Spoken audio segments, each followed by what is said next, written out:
आगरा एक ऐसा शहर जहाँ एक आशिक ने अपनी माशूका के लिए, अपनी पत्नी के लिए एक पूरी की पूरी मीनार खड़ी कर दी, एक पूरा का पूरा महल खड़ा कर दिया। मोहब्बत के नाम के लिए जाने जाने वाला शहर आगरा सिर्फ ताजमहल के लिए ही नहीं जाना जाता, आगरा चमड़े के लिए भी जाना जाता है। एक ऐसा व्यापार, एक ऐसा काम जो सिर्फ भारत में ही नहीं पूरे विश्व में प्रचलित है। चाहे वो पर्स हो, चाहे वो जैकेट हो, चाहे वो कपड़े हों, चाहे वो जूते हों, लेदर एक ऐसा फैशन है जो कभी आउट नहीं होता। आउट ऑफ फैशन लेदर कभी होता ही नहीं है। हर सर्दियों में लोग डेनिम खरीदते हैं, लोग नॉर्मल जैकेट खरीदते हैं, लेकिन फिर भी अपने वार्डरोब में एक लेदर की जैकेट तो चाहते ही हैं। लोग जूतों का शौक़ रखते हैं, स्पोर्ट्स शूज़ रखते हैं, फॉर्मल रखते हैं, लेकिन उस फॉर्मल में सबसे पसंदीदा अगर कोई फॉर्मल होता है तो वो है चमड़े का जैकेट। जब लोग पर्स लेते हैं, चाहे वो लेडीज़ हो चाहे वो जेंट्स हो, जब वो पर्स लेते हैं तो उन्हें लगता है कि उन्हें ओरिजिनल लेदर मिल जाए, ओरिजिनल चमड़े का पर्स मिल जाए, जो दिखने में भी एंटीक होता है, ले के चलने में भी बहुत क्लासिक होता है और चलने में भी बहुत बढ़िया होता है। आगरा एक ऐसा शहर है जो चमड़े के व्यापार के लिए बहुत जाना जाता है।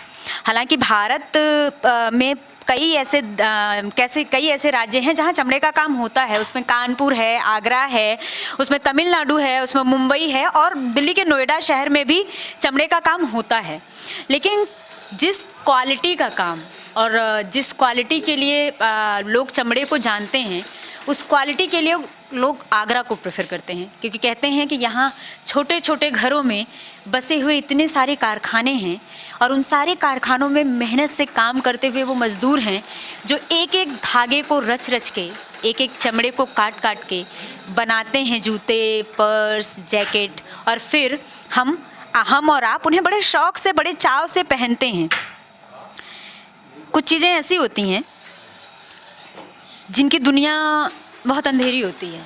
अंधेरी मतलब कारखानों की रोशनी बहुत चकाचौंध वाली नहीं होती है। कारखानों में छोटी छोटी चीज़ें बनती हैं जो हमारे सामने, जैसे जब जूते आते हैं तो वो वेल पॉलिश्ड होते हैं, वो इतने बढ़िया से बने होते हैं कि हमें लगता है कि कितना आसान है। लेकिन जब हम कारखाने में काम करते हुए लोगों को देखते हैं तब हमें पता चलता है कि दरअसल ये कितने छोटे छोटे, कितने बारीक बारीक काम हैं जिन्हें कितनी सफाई से ये लोग करते हैं और फिर बनी हुई चीज़ें हमारे सामने आती हैं।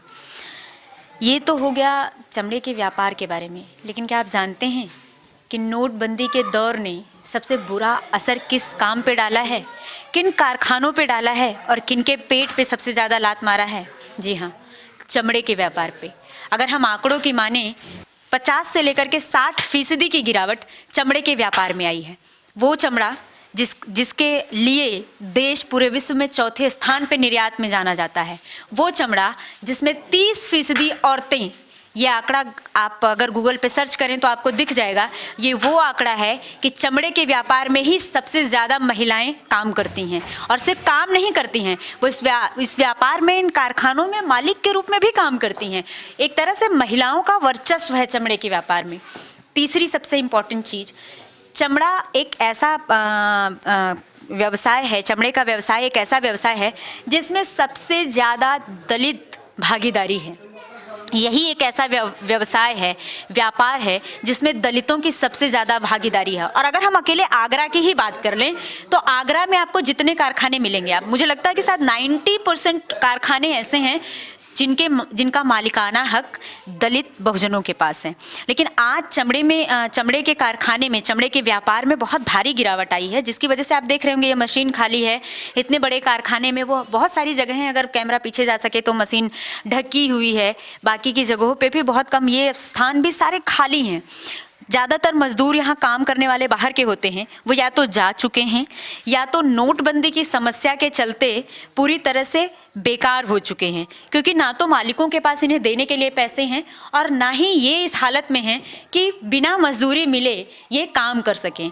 हम बात करने की कोशिश करेंगे और जानने की कोशिश करेंगे, ये जो आप बना रहे हैं ये बूट का है क्या? बूट नहीं, वैसा जूता है, नॉर्मल जूता है। एक बात बताइए, आप यहीं के हैं या बाहर के हैं? यहीं के, आगरा के। अच्छा, आप आगरा के हैं। ये जो नोटबंदी का दौर आया है, ठीक है, जो सरकार ने 1500 के रुपए बंद करने का जो ऐलान कर दिया, इससे आप लोगों पे क्या असर पड़ा है? आपकी रोजी रोटी पे क्या असर पड़ा है? काम पे क्या असर पड़ा है? काम पे यही असर पड़ा है, पूरे आगरा में काम बंद है जूते का। पहले काफ़ी होता था, अब हो नहीं पा रहा है। जी। तो इस पे आपकी मजदूरी पे भी इसका कोई प्रभाव? मजदूरी के काम ही नहीं चल रहा है, काम ही नहीं हम इसमें क्या करें। अच्छा, एक बात बताइए मुझे, आपके कारखाने में आपके साथ अभी कितने लोग काम करते हैं और उसमें से कितने लोग आ पा रहे हैं, कितने लोग नहीं? यहाँ तो बस इतने ही करते हैं। अच्छा, इतने ही करते हैं। आप क्या करते हैं? बस ये रिबन लगाने का काम करते हैं? सबका काम अलग अलग होगा ना? हाँ, अलग अलग काम होता है, हमारा फिटर है। अच्छा, ये आप फिटर का काम करते हैं। हाँ, अपर बनाने का। अगर इनके हिसाब से माने तो काम बंद है। आप ये सोचिए कि वो रोज़गार, वो व्यापार जो कम से कम 25 लाख लोगों को रोज़ाना नौकरी देता हो, रोज़ाना खर्च करने के लिए पैसे देता हो, वो रोज़गार अगर पूरी तरह से ठप पड़ गया है या 50% भी ठप पड़ गया है, तो आप उन परिवारों का सोचिए जिन परिवारों की रोटी इस रोज़गार से चलती है। उन परिवारों का क्या हो रहा होगा? वो परिवार कैसे अपने खर्च चला रहे होंगे और कैसे अपने बच्चों को पाल रहे होंगे या अपने रोज़मर्रा की ज़िंदगी को कैसे निभा रहे होंगे।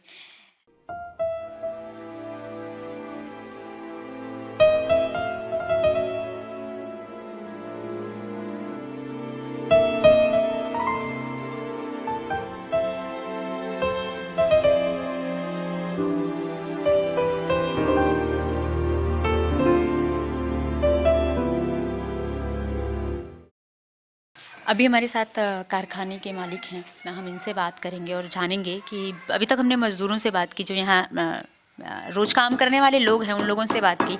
अब हम कारखाने के मालिक से भी बात करेंगे और उनसे ये जानने की कोशिश करेंगे कि व्यापार में इस नोटबंदी से कितना असर पड़ा है और उन्हें किस तरह की दिक्कतों का सामना करना पड़ रहा है।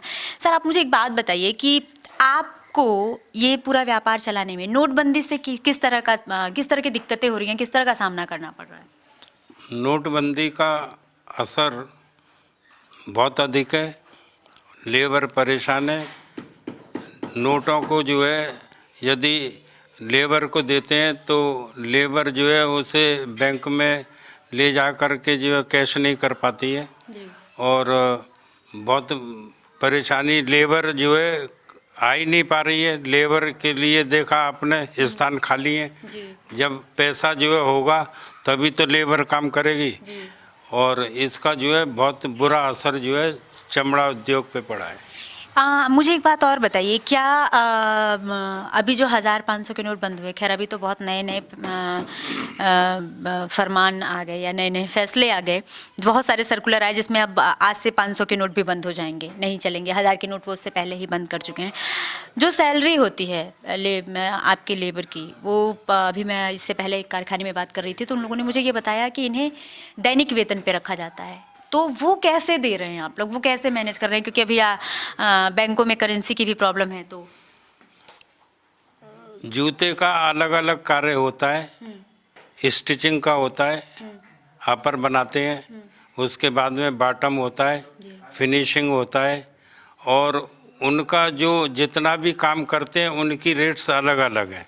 उस हिसाब से जो है उनको जो है दैनिक भुगतान या फिर जो है 4-5 दिन के बाद में उन्हें जो है भुगतान जो है कर दिया जाता है। अब चूँकि नोटबंदी की प्रॉब्लम है इसलिए जब हमारे पास ही पैसा नहीं है, आ रहा है, तो हम जो है उनको देने में असमर्थ हैं और उनको भी बेचारों को लाइन में लगना पड़ता है, एटीएम की लाइन में या चेंज करने के लिए बैंकों की लाइन में।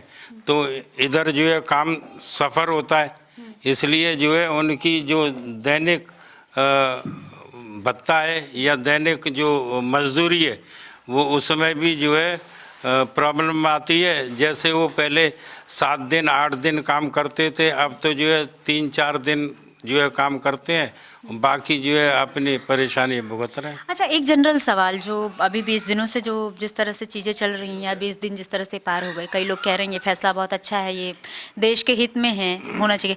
आपको क्या लगता है ये फैसला कैसा है और ये आम जनता के हित में कितना है?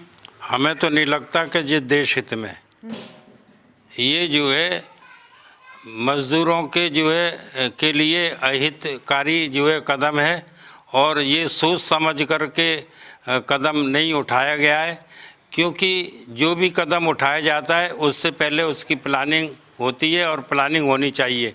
इन्होंने बिना सोचे समझे जो है इस कदम को उठाया और उसका आप देख ही रहे हैं कि लंबी लंबी कतारें एटीएम पे, बैंकों में और सभी जगह पे जो है हाहाकार मचा हुआ है।